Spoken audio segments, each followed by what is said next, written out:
Dr. Cleopatra Doumbia-Henry, President, World Maritime University, an international lawyer and global leader. Ma'am has over 3 decades of professional and academic experience. She's the first woman president, the first president from a developing country, and the seventh president of the WMU. She is also a panel member for the Rapid Response Labor Mechanism of the United States-Mexico-Canada Border Agreement, USMCA.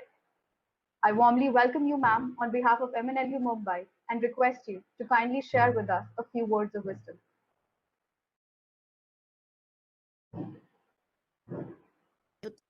Thank you. Can you hear me now? Can you hear me? Yes, ma'am, you're audible. Thank you. Thank you so much. Thank you so much. And thank you very much for your very kind words of welcome. Mr. Sri Kumar, Director General of Shipping and Additional Secretary to the Government of India. Professor Dilip Uke, the Vice Chancellor, Maharashtra National University in Mumbai. Professor Mukherjee, our Professor Emeritus of the World Maritime University. I would just say all protocols observed, distinguished guests.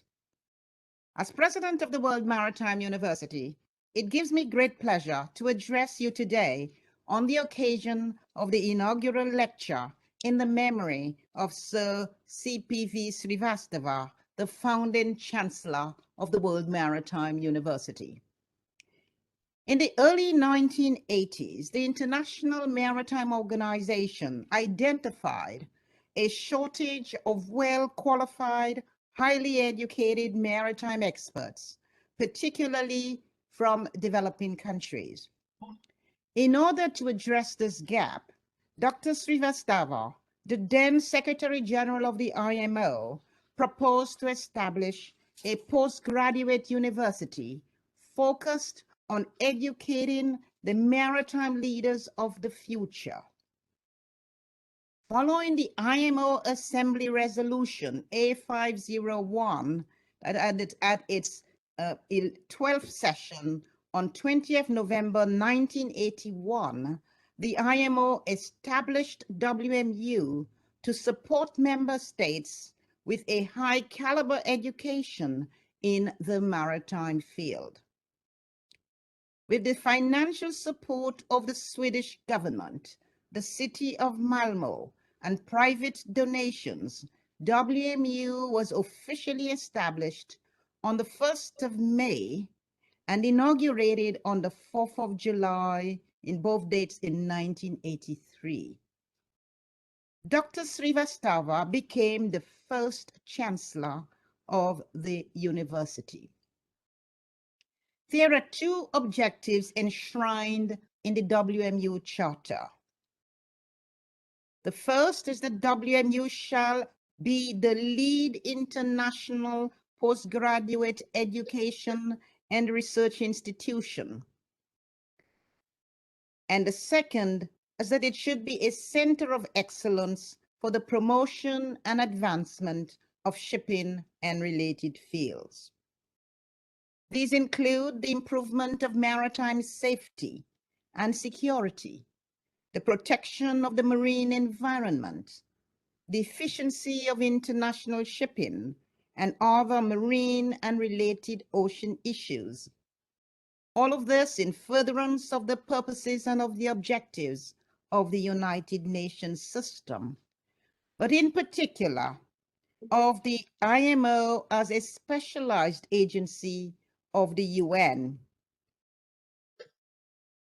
It shall be, as indicated in the first charter of the university, a fundamental objective of the university to provide the international maritime community, and in particular, developing countries, with a center for advanced maritime and oceans education, research, scholarship, and capacity building, as well as ensuring that they have the effective means for sharing and the transfer of technology from the developed to the developing world.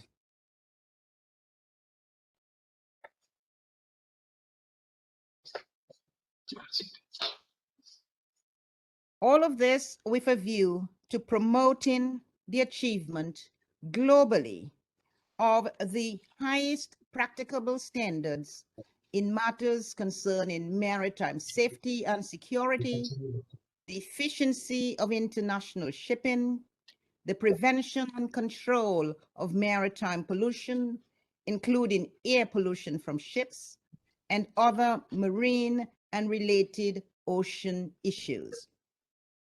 Today, WMU has grown in size and in strength, and in its ability to serve the needs of the maritime and wider ocean community. WMU has achieved tremendous success and impact as a unique international academic institution within the United Nations system. And today, with 5,392 graduates from 170 countries and territories who are serving their home countries and the international community at the forefront in the maritime and oceans field. Out of this number of graduates, 1,181 of them are women. And since 2016, more than 30% of the students in the WMU's Malmo program are female. In our 2 programs in China, I am very pleased to indicate that we have reached 50% parity in our Shanghai program.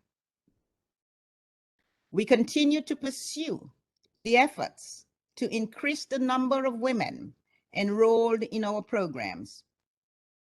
WMU alumni, and many of you I know from India are following this webinar now, that you are now holding positions of prominence around the world.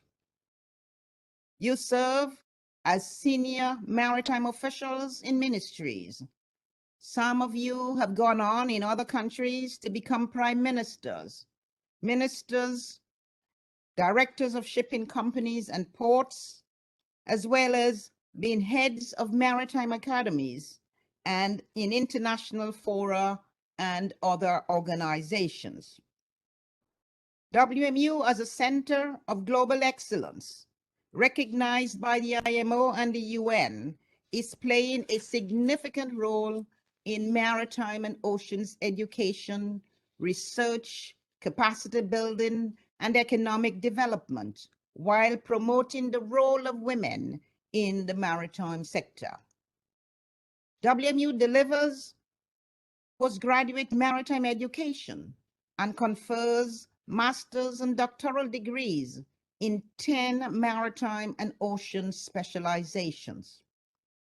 Our high quality education is complemented by the distance learning and professional development programs, our maritime and ocean research clusters, and our capacity building activities delivered for and on behalf of the IMO, its member states, and the global maritime communities, of course, including the oceans. The achievement of WMU have laid the foundation, a very solid one, on which we can continue our key role in preparing the next generation of maritime and ocean leaders. They reflect a period when the IMO, the WMU, and indeed the global community have experienced significant changes and challenges. We have witnessed the greatly increased awareness of the influence of the oceans and of maritime activities on both the global economy and the environment. WMU, along with the IMO and many others in the oceans community, have responded. I would like to quote a message from Dr. Srivastava on the occasion of the 30th anniversary of WMU.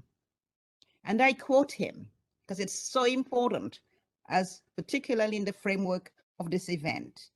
He said about WMU, "The excellence of the World Maritime University that it has achieved in providing a variety of education, research opportunities, outreach programs, and specialized courses to the world maritime community is a matter of great pride. He goes on to say, the principal goal of creating a parity between the expertise and knowledge of developed and developing nations has been and will continue to be served. The mission of uniting the world maritime community so that they are able to follow and interpret the global regime of maritime protocols and conventions is realized. At my age of 93, not mine, his, I feel fortunate, he said, to have lived to see the high water mark of achievement of the World Maritime University. End of the quote from Dr. Srivastava, himself reflecting on the achievements of WMU. As one of the most successful universities in the UN system, we envision a period of even more growth in the reach and the impact of both its academic and its research programs. WMU will be continually enhancing its education, its research and capacity building programs, taking into account the impact of technology, innovation, regulatory developments, and the importance of delivering on the United Nations Sustainable Development Goals.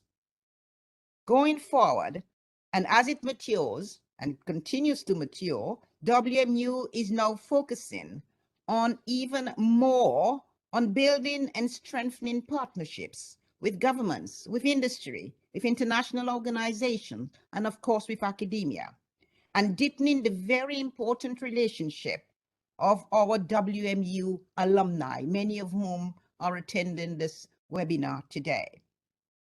We expect that WMU will continue to be dynamic, to be forward-looking, and perhaps most importantly, relevant to the needs of the maritime industry and the oceans community of today and tomorrow.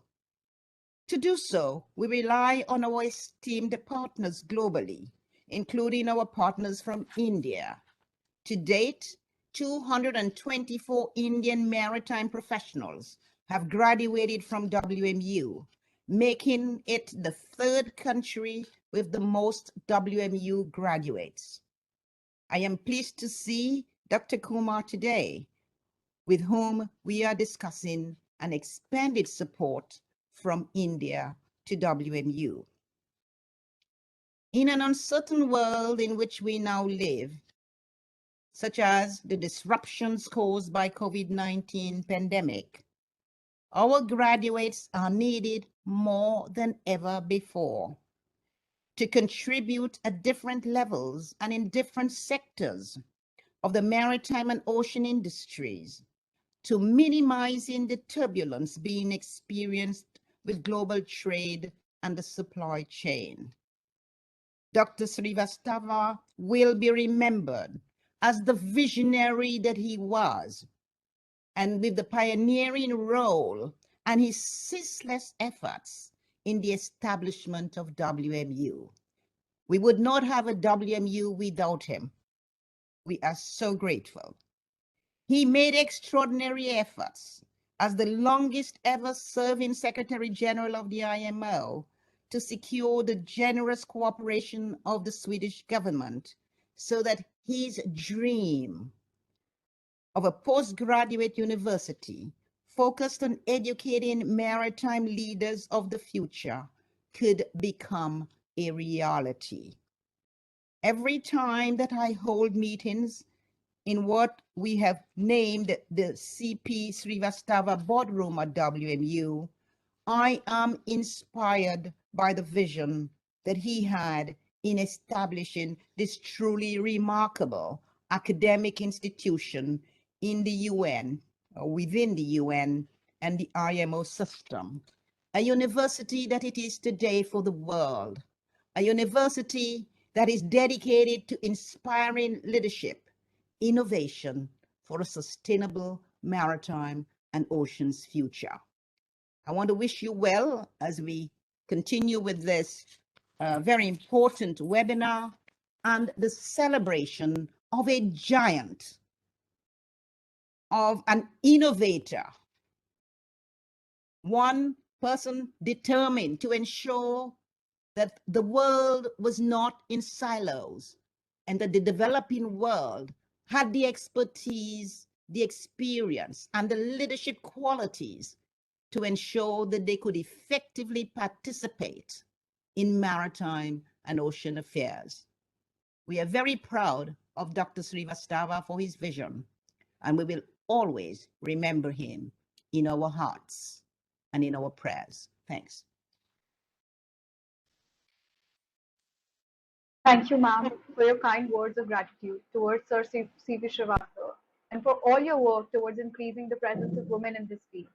You're the beacon holder of Sir's vision at WMU, a profound responsibility which has been rightly given to you, ma'am. Thank you.